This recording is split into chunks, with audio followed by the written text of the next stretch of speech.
오늘 우리에게 주시는 하나님의 말씀을 합독해 올리도록 하겠습니다. 오늘 우리에게 주시는 본문의 말씀은 마태복음 27장 57절부터 66절까지 말씀을 합독해 올리도록 하겠습니다.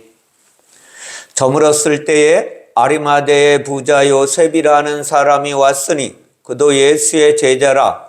빌라도에게 가서 예수의 시체를 달라 하니 이에 빌라도가 내주라 명령하거늘 요셉이 시체를 가져다가 깨끗한 세마포를 싸서 바위 속에 판 자기 새 무덤에 넣어두고 큰 돌을 굴려 무덤 문에 놓고 가니 거기 막달라 마리아 다른 마리아가 무덤을 향하여 앉았더라.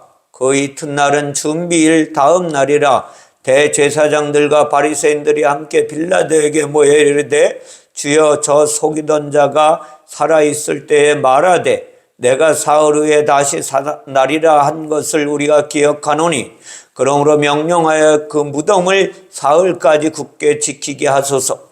그의 제자들이 와서 시체를 도둑질하여 가고 백성에게 말하되 그가 죽은 자 가운데서 살아났다 하면 후에 속임이 전보다 더 클까 하나이다 하니 빌라도가 이르되 너희에게 경비병이 있으니 가서 힘대로 굳게 지키라 하거늘 그들이 경비병과 함께 가서 돌을 임봉하고 무덤을 굳게 지키니라.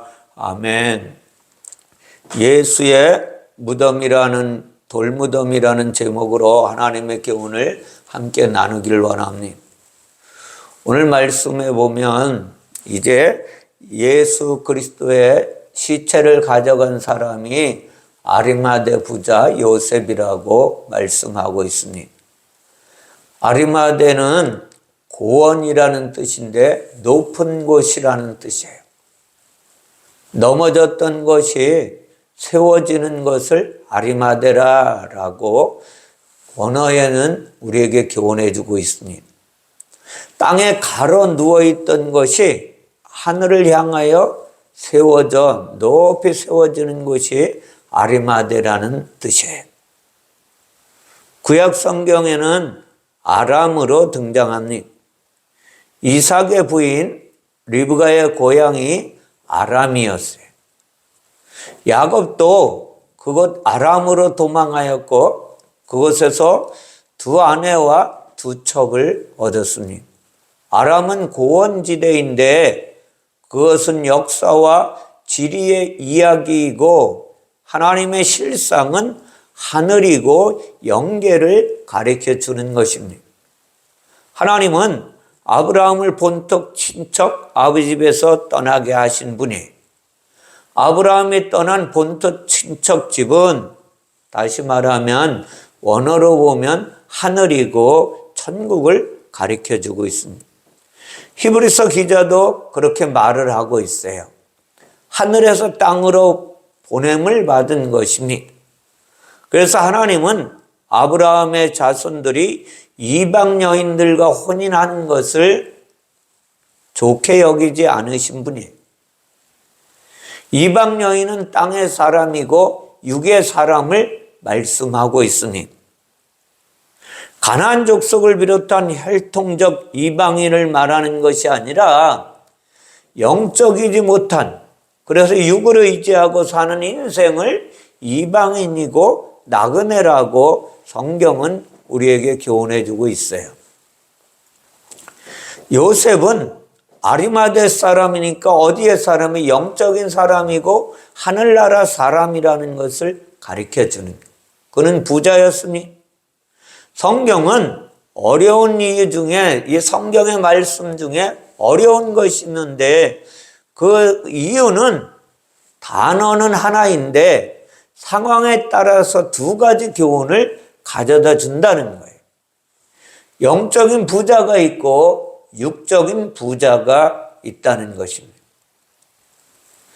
천국에 들어가기 어려운 부자는 육체의 부자를 가리킵니다.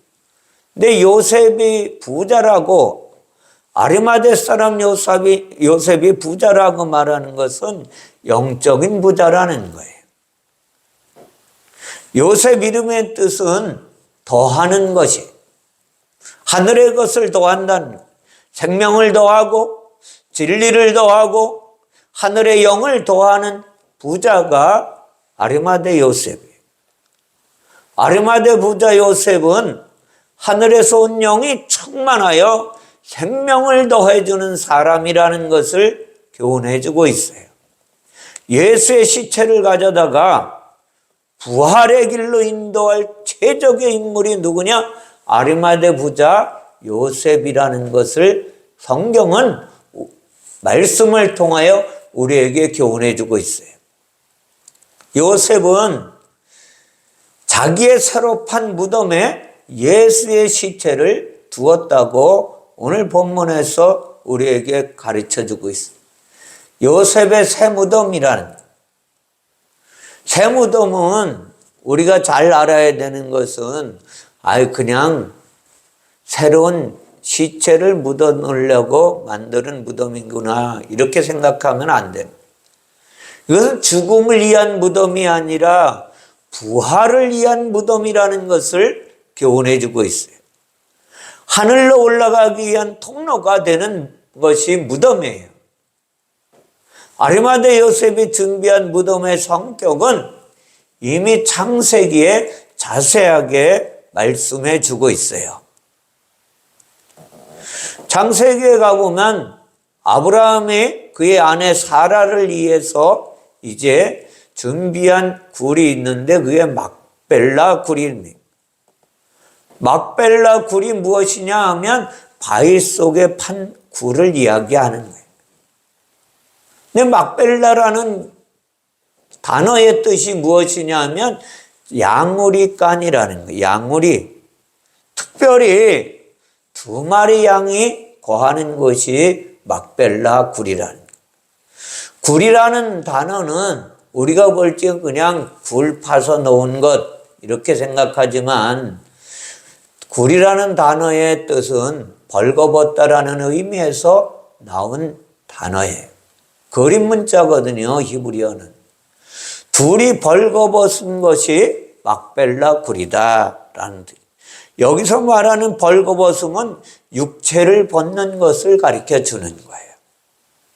입었던 육체를 벗고 영이 된다는 것을 가르쳐 준다. 아담과 하와는 둘이 벌거벗고 하나가 되었다고 성경은 우리에게 가르쳐 주고 둘 다 영으로 연합했다는 말을 가르쳐 주는 거예요. 아담과 하와는 그러므로 둘이 벌거벗어서 하나가 됐다. 막벨라 굴은 육의 몸을 벗고 둘이 하나가 되기 위한 장소라는 거예요. 이러한 시각으로 보면 롯과 그의 두 딸이 행한 일을 이해할 수가 있을 것입니다. 롯의 두 딸은 롯을 술 취하게 만들고 아버지와 동침했으니 다시 말하면 벌거벗고 하나가 되었다는 거예요. 그들로 인해 모압과 암몬 족속이 이 땅에 태어납니다. 그들은 혈통적으로 히브리언이었지만 영으로는 이방인이 되고 말았어요. 아버지 하나님과의 잘못된 연합이 이방인이라고 말씀드렸습니다. 영으로는 하나님의 자녀이지만 육으로는 죄인이 되었다는 것을 우리에게 교훈해 주시고자 하는 하나님의 말씀이에요. 요셉의 바위굴 무덤에 예수의 시체가 놓였습니다. 입구는 돌로 굴려서 막았다고 오늘 성경 본문에서 말하고 있어요. 굴은 통로라고 말씀드렸습니다. 통로는 뭐예요? 길이에요, 길. 예수님은 뭐라 그랬어요? 나는 길이요 진리요 생명이니 나로 말미암지 않고는 아버지께로 올 자가 없다고 말씀하셨어요. 돌로 만든 무덤은 그러므로 하늘과 땅을 이어주는 길이라는 거예요.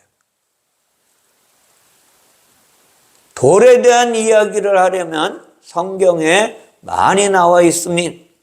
돌의 기본 속성은 무엇을 가리켰느냐? 단단히 굳어진 것을 이야기합니다. 물이나 공기가 부드럽고 유연한 것이라면 돌은 굳어 있는 것입니다. 물과 바람이 영이라면 돌은 무엇을? 육을 가르쳐 주는 거예요. 돌은 굳어진 마음을 가르쳐 줍니다. 마음은 영이었어요. 단단하게 굳어진 영, 타락하여 육체를 입은 사람을 가리키는 것이 돌이라는 거예요. 성경을 보다 쉽고 알기 쉽게 이해하려면 빨리 우리가 기존에 가지고 있던 이미지, 그 가운데에서 자유롭게 되어야 하는 거예요. 그것에서 자유롭게 될 사람은 아무도 없어요.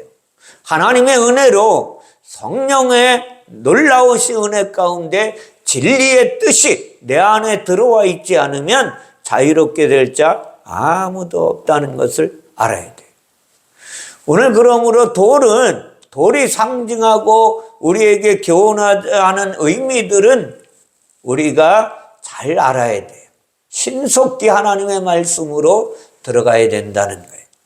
하나님은 율법의 말씀을 구약의 두 돌판에 기록해 새겨주셨어요. 하나님의 말씀은 영이라고 말씀드렸어요. 하나님의 말씀은 영이요 생명이라고 말씀드렸어요. 눈에 보이는 것이 아니며 형태도 없다는 거예요. 그래서 하나님은 하나님에 대한 어떤 형상도 만들지 말라고 말씀하신 것입니다. 사람이 만든 형상은 오해를 불러일으키기 때문입니다. 형상을 만드실 분은 오직 하나님 한 분뿐이라는 거예요. 하나님의 형상을 만드시는 분은 하나님이 하나님의 형상을 만드시겠다는 거예요. 보이지 않는 영의 하나님의 말씀 또한 보이지 않는 것이잖아요. 보이지 않는 영의 말씀이 보이도록 만들어진 것이 무엇이냐? 십계명의 두 돌판입니다. 이것이 상징이고 하나님의 말씀을 비유하는 거예요. 예수는 말씀이 육체가 되어 이 땅에 오셨으니 예수님 역시 보이지 않는 영의 하나님이셨으니 말씀으로 계셨던 분이십니다. 그런데 그분이 하나님이라고 요한복음 1장 1절에서 말씀하십니다.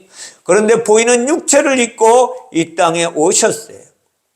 그러면 보이지 않는 하나님이 왜 육체를 입고 오셨는가 하는 거예요.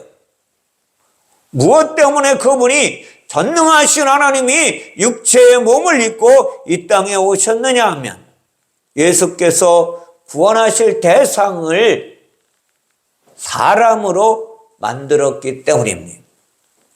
사람은 하나님의 보이지 않는 영으로 지음을 받은 영이에요. 하지만 사람의 영이 타락해버려서 그 결과 육체에 결박당한 존재가 되었다고 수없이 말씀드렸어요. 영이 육체가 된 것입니다.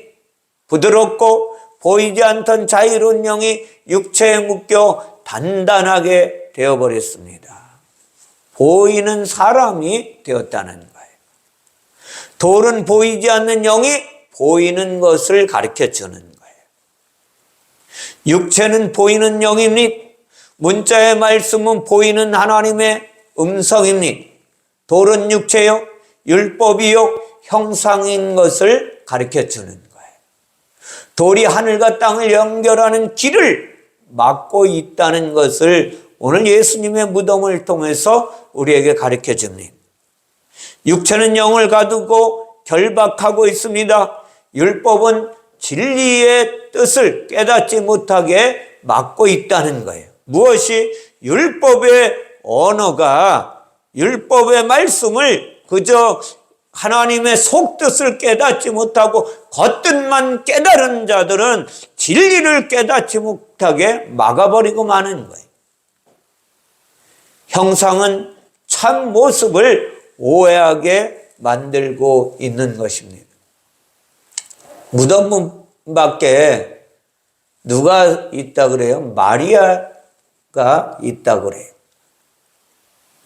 마리아가 한 명이 아니라 여러 명이 있다고 오늘 본문에서 말씀하고 있습니다. 마리아의 이름의 뜻이 무엇이냐? 이것도 다 하나님의 교훈이 있거든요. 마리아의 이름의 뜻은 구약에서 가지고 와야 돼요. 구약식 이름은 미리암이라는 뜻입니다. 미리암이 누구입니까? 모세의 누이 동생이에요. 그 이름의 뜻은 쓰다라는 뜻입니다. 마라의 쓴물이 미리암이에요. 룻의 시어머니 나오미도 자신의 인생을 향해 마라라 곧 쓰다고 고백했어요. 마라의 쓴물은 마시지 못하는 물일 뿐 아니라 마시면 죽는 물이 마라의 쓴물이에요. 지구상에 있는 물의 대부분은 마시면 죽는 죽음의 물입니다. 바로 바닷물이 마라의 쓴물이라는 것입니다. 바닷물은 창세기 1장에 의하면 아랫물입니다. 인물에서 갈라졌고 땅 아래 묶인 물이 바닷물이에요. 인물이 영의 진리의 영이라면 바닷물은 땅에 묶인 짠물이고 쓴물을 가리켜 주는 거예요. 그래서 바닷물은 육체에 묶인 타락한 영의 물을 가리켜 주는 것입니다. 허물과 죄로 죽었던 죽음을 맞이한 영이 바닷물이고 미리암과 마리아라는 것을 성경을 통해서 우리에게 가르쳐 주고, 그러므로 오늘 무덤 밖에 있는 마리아의 이름을 가지고 있는 여러 명은 그들은 육체요 율법이요 타락한 영이라는 것을 우리에게 교훈해 주고 있어요. 그들이 예수의 시체가 있는 무덤의 문 밖에 모여 있는 것은 하늘로부터 쏟아지는 진리의 물을 마시려고 그들이 문 밖에 와 있던 것입니다. 사마리아 여인이 구한 영혼의 솟아나는 샘물을 기다리고 있는 거예요. 사마리아 여인이 예수님께 기도했잖아요. 간구했듯이 그 물을 내게 주어 영원히 목마르지 않게 하옵소서 한 것처럼 이들이 이제 예수의 무덤 밖에서 그것을 기다리고 있는 거예요. 바닷물은 인물이 덮어야 구원을 받게 됩니다. 물이 바다 덮음같이 하늘의 창이 열려져 인물이 쏟아져 내려야 구원의 방주가 떠오를 수 있는 것입니다. 예수의 무덤은 하늘의 물이 쏟아져 내리는 통로요 생수가 솟아나는 샘과 같은 곳을 가르쳐 주고 있어요. 오늘 본문에서 두 개의 무덤이 있습니다. 오늘 본문에 보면 문자적으로 보면 한 개의 무덤이지만 두 가지의 뜻을 가르쳐 준다는 거예요. 번역으로는 모두 무덤이지만 두 가지 무덤을 원어에서는 말씀해 주고 있어요. 하나는 무덤인데 기억이라는 뜻을 가지고 있다. 기억하는 것이다. 하나는 장사 지낸다는 뜻입니다. 예수께서 최후의 만찬 끝에 말씀하셨어요. 만찬 끝에 성찬을 통하여 나를 기억하라 라고 말씀. 그 기억이 무덤을 이야기하는 거예요. 그냥 시체를 넣어두는 무덤이 아니라 그 무덤 속에 담긴 인생의 의미를 기억하는 것이 무덤의 뜻이라는 거예요. 그냥 시체를 넣어두는 무덤은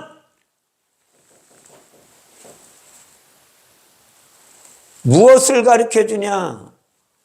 타보스의 무덤을 이야기하고 있어. 그러므로 아리마대 요셉은 무네메니온의 무덤을 준비한 거예요. 예수의 인생을 통해 이루신 사역의 의미를 이 무덤 안에 담고 있다는 것입니다. 그 모든 예수 그때 구원의 사역의 의미를 담고 있는 무덤이 오늘 아리마대 요셉이 준비한 무덤이에요. 마리아라는 이름을 가진 많은 여인들은 예수의 시체가 있는 무덤 앞에 있었으니 마리아라는 이름을 가진 이들은 아직 율법이라서 예수의 사역을 통해 이루신 진리의 말씀을 깨닫지 못하고 있는 존재들이에요. 진리와 영의 무덤과 율법과 육의 무덤이 돌로 막혀 있다는 거예요. 이 돌이 열려야 구원이 완성된다는 것입니다. 영과 육이 만나서 연합되어야 놀라운 하나님의 부활의 영광이 이 땅에 드러나게 되는 거예요. 요셉이 예수의 시체를 무덤에 장사한 후에 종교 지도자들은 회의를 열었다고 오늘 본문에 말씀하고 있습니다. 빌라도를 포함하여 대제사장과 바리새인들이 한자리에 모였습니다. 그들에게는 한 가지 공통의 목적이 있는데 예수의 죽음이 가져올지도 모르는 후환을 방지하겠다는 것입니다. 빌라도는 당연히 정치적으로 밀란이 일어나지 않게 하는 것이 그 삶의 목적이에요. 종교 지도자들은 예수의 죽음에 대한 의미를 축소시켜야지만 하는 존재들입니다. 예수는 하나님의 아들이 아니라고 그들은 증명해내야 하는 것입니다. 신성모독죄로 죽은 평범한 죄인으로 만들어야만 한다는 것입니다. 이러한 목적을 가로막고 있는 것이 하나 있습니다. 바로 부활입니다. 부활은 예수의 무죄를 증명하는 것입니다. 부활은 예수가 하나님의 아들인 것이 증명되는 것입니다. 정치적으로 무죄한 자를 죽인 책임이 누구에게?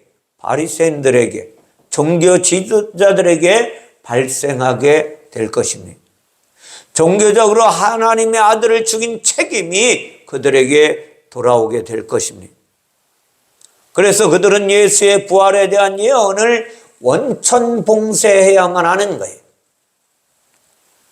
경비병들은 무덤 앞에 배치하기로 그들은 결정해 버리고 맙니다. 사흘 만에 부활한다고 예수님이 이 땅에 계실 때에 말씀하셨기 때문에 사흘만 무덤을 굳게 지켜버리면 그들의 모든 계획은 성공적으로 끝나게 될 것이라는 것. 예수의 부활을 막으면 모든 일이 해결될 것이기 때문입니다. 혹시 모를 예수의 제자들의 음모도 예방해 버리려고 그들은 군병들을 이제 무덤 앞에 배치시켰던 것입니다. 실제로 부활하지도 않은 사람의 시체를 훔쳐가지고 가서 예수가 부활했다고 음모를 꾸밀까 봐 그들은 무덤을 지키기로 결정한 것입니다. 그런데 성경은 이러한 배경 위에 진리를 덧붙여 놓고 있다는 것입니다. 예수가 죽은 자 가운데서 살아나면 후의 속임이 전보다 클 것이기 때문에 염려했습니다. 이것을 속내용으로 해석하면 다음과 같이 말씀하시는 것입니다. 예수가 부활하기 이전에 속임은 율법의 이야기입니다. 율법은 메시아의 도래를 예언하고 있습니다. 예수께서 자신이 율법이 예언한 메시아요 하나님의 아들이라고 말씀하셨어요. 하지만 종교 지도자들이 보기에는 예수는 메시아일 수가 없는 거예요. 메시아가 돼서도 안 된다는 것을 이들이 주장을 합니다. 왜 그러냐 하면 안식일을 거룩히 지키지 않은 장본인이기 때문에, 그리고 성전에서 드려지는 제사와 제물을 폐하려고 하는 메시아는 그들이 허락할 수가 없다는 것입니다. 무엇보다 자신들의 종교적 권위에 도전하는 메시아는 절대로 이들이 용납할 수가 없다는 것입니다. 율법의 눈으로 보면 메시아가 보이지 않습니다. 율법을 제사와 예물로 해석하는 눈으로는 육체로 오신 예수가 하나님의 아들이고 이분이 하나님이신 것을 영적으로 바라볼 수가 없게 된 거예요. 분명히 요한복음 1장 14절에서는 말씀이 육신이 되어 우리 가운데 거하심에 우리가 그의 영광을 보니 아버지의 독생자의 영광이요 은혜와 진리가 충만하더라. 아멘. 율법을 육의 행위로 열심히 지키면 지킬수록 영의 메시아 예수 그리스도를 만날 수 없게 되는 것입니다. 율법은 이전의 속임이에요. 부활 이후의 속임은 성령입니다. 사람 속에 내주하시는 하나님이십니다. 제자들이 예수 그리스도의 이름을 가지고 이제 사도행전에 보면 복음을 전하고 성령을 받게 하는 사역을 종교 지도자들은 극도로 꺼리고 그들을 어디에 감옥에 가두고 그들을 다시는 전하지 못하게 협박도 했습니다. 성령으로 다시 오신 예수는 자신들의 치부를 낱낱이 드러낼 것이기 때문입니다. 종교 지도자들에게 있어서 성령은 육체의 예수보다 더 큰 근심거리요 시험거리였습니다. 육체의 예수와 영의 그리스도의 경계에 있는 것이 무엇이에요? 부활이에요. 부활이 성취되면 빌라도의 정치적 입지나 종교 지도자들의 종교적 권위는 하루아침에 무너져 내릴 것이기 때문입니다. 그러나 하나님은 이것이 무너지기를 원하시는 분이세요. 빌라도와 종교 지도자들은 나라는 한 개인을 가르쳐 주는 거예요. 빌라도와 종교 지도자들이 나쁜 놈으로 따로 있는 것이 아니라 그게 나였었다라는 것입니다.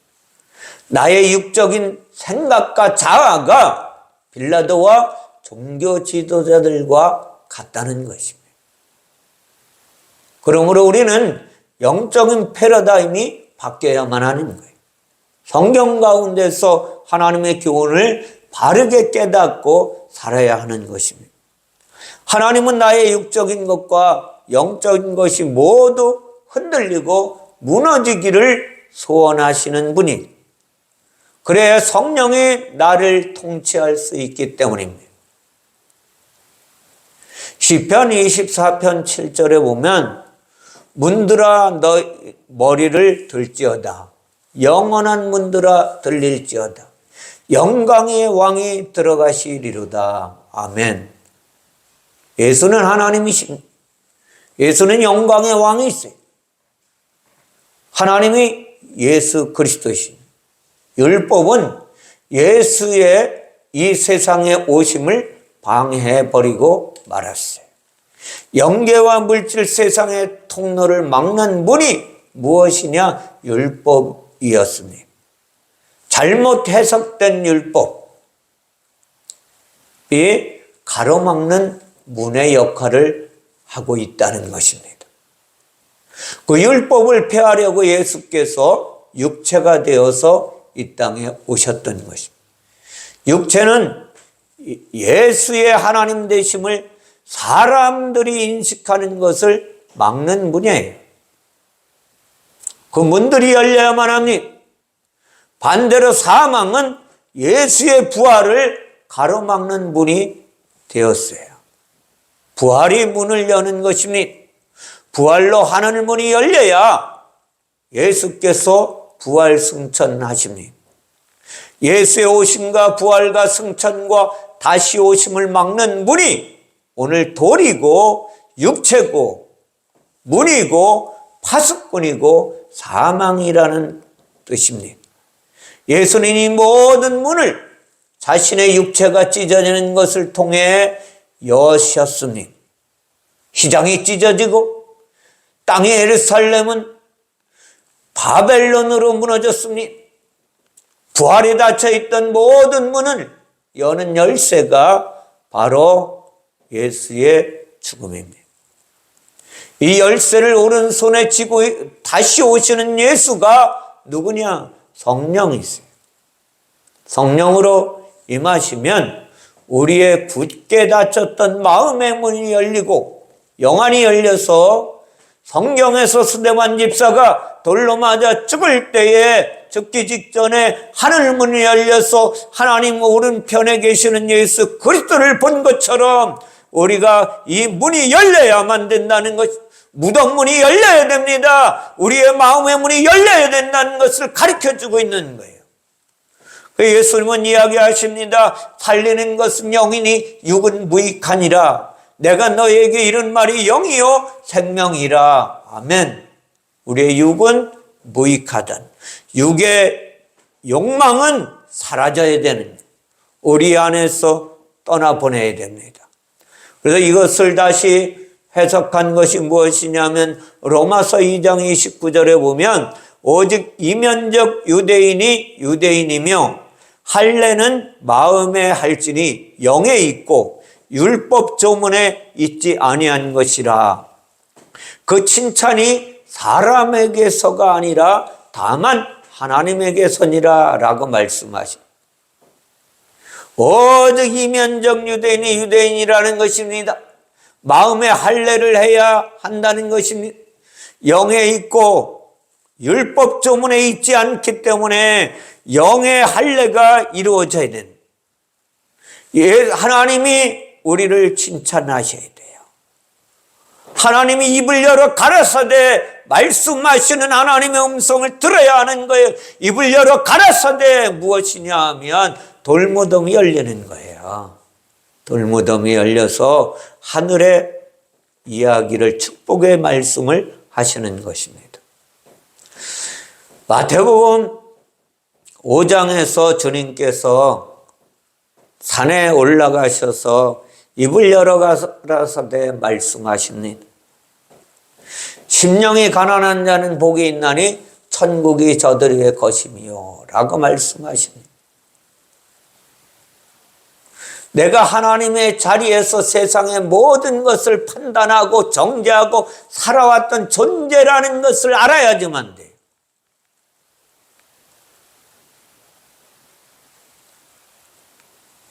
내가 하나님의 자리에 앉아서 내 생각대로 내 옳은 대로 주장하고 판단하고 정죄하고 살아왔던 존재였어요. 다시 말하면 무덤에 갇혀 있다는 것입니다. 이는 곧 야곱과 같은 인생을 살았다는 거예요. 속이는 인생을 살아왔다는 것입니다. 그러나 하나님은 우리를 사랑하셔서 우리를 향하신 그 놀라운 사랑을 십자가에서 대속의 제물이 되시면서 확증해 내십니다. 예수 그리스도가 돌무덤에 들어가셨다는 것은 십자가를 지나셨다는 거죠. 로마서 5장 8절에 우리가 아직 죄인 되었을 때 그리스도께서 우리를 위하여 죽으심으로 우리에게 대한 자기의 사랑을 확증하셨느니라. 아멘. 우리를 향하신 하나님의 사랑을 그가 실천해 내셨다는 것입니다. 그리고 그분은 요한복음 14장 18절에서 내가 너희를 고아와 같이 버려두지 아니하고 너희에게로 속히 오리라고 말씀하셨어요. 무엇을 옵니까? 오늘 돌무덤에 갇혀있던 하나님의 영이 부활하셔서 돌무덤이 열리고 하늘로 승천하셨다가 다시 오셨어. 고아와 같이 우리를 버려두지 아니하시고 우리에게 오셔서 우리에게 말씀하시는 거예요. 이것을 계시록 3장 7, 8절에서 빌라델비아 교회에게 하나님이 다음과 같이 말씀하세요. 빌라델비아 교회의 사자에게 편지하라. 거룩하고 진실하사 다윗의 열쇠를 가지시니 곧 열면 닫을 사람이 없고 닫으면 열 사람이 없는 그가 이르시되 볼지어다 내가 내 앞에 열린 문을 두었으되 능히 닫을 사람이 없으리라. 아멘. 우리 안에 열린 문을 이제 두시겠다는 거예요. 무덤 안에 계시던 그분이 이제 돌무덤을 여시고 부활하시고 승천하시고 이제 우리에게 열린 문을 두시겠다는 것입니다. 그리고 우리에게 찾아오셔서 내가 문 밖에 서서 두드리니 누구든지 내 음성을 듣고 문을 열면 내가 그에게로 들어가 그와 더불어 먹고 그는 나와 더불어 먹으리라. 이기는 그에게는 내가 내 보좌에 함께 하여 주기를, 내가 이기고 아버지 보좌에 함께 앉은 것과 같이 하리라. 아멘. 아멘. 왜 지금도 말씀을 들고 오셔서, 말씀으로 오셔서, 성령으로 오셔서 우리의 마음의 문을 두드리시고 하나님의 음성을 들려주시느냐는 거예요.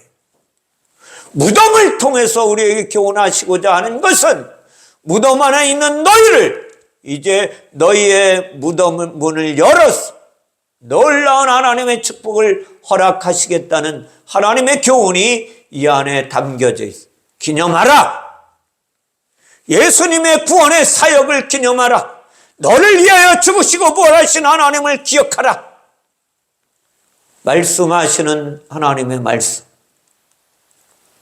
우리의 마음을 열어놓으시려고 우리의 마음의 문을 열으시고 하나님의 말씀을 깨닫게 하시려고 그렇게 하신다는, 누가복음 24장 45절에 보면 그들의 마음을 열어 성경을 깨닫게 하시고, 아멘.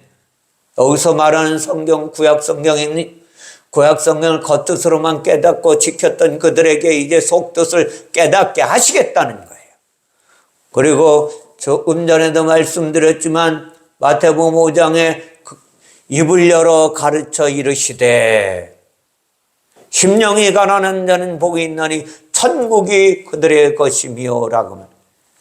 누가 심령이 가난하게 될 자가 누가 있겠어요? 아무도 없습니다.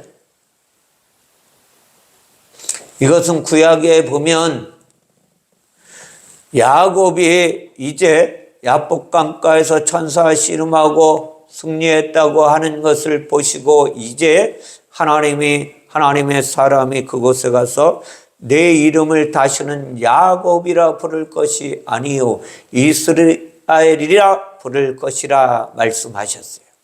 다시 말하면 하나님이 통치하시고 다스리시고 인도하시는 존재가 되게 할 것이다 라는 거예요.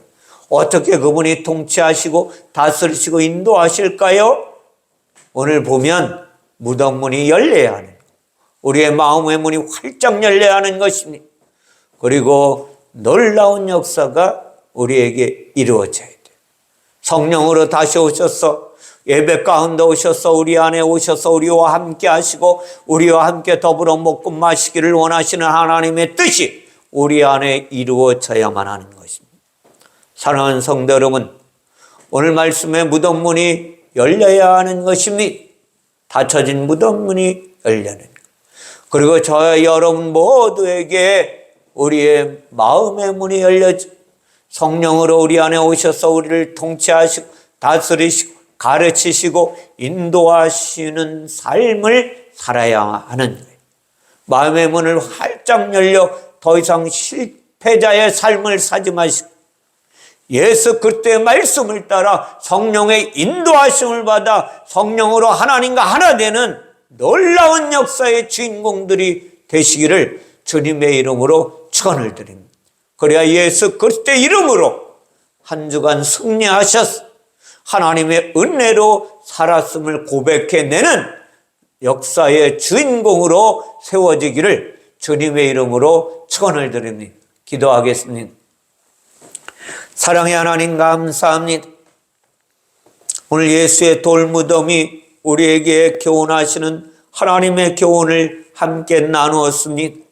전능하신 하나님, 성령의 이끌림 받아 대언하게 하신 오늘 이 말씀이 전하는 자나 듣는 자가 하나님의 은혜 가운데 거하게 하시고 성령으로 이끌림 받아 우리의 마음의 문이 활짝 열려져 그리스도의 교훈과 하나 되게 하셔서 성령의 이끌림 받아 능력 있는 자녀의 권세를 이 땅에서 펼쳐내는 주인공으로 살아갈 수 있도록 축복하여 주시기를 원하오며 거룩하신 예수님의 이름으로 기도하옵나이다. 아멘. 아멘. 찬송가 213장을 찬양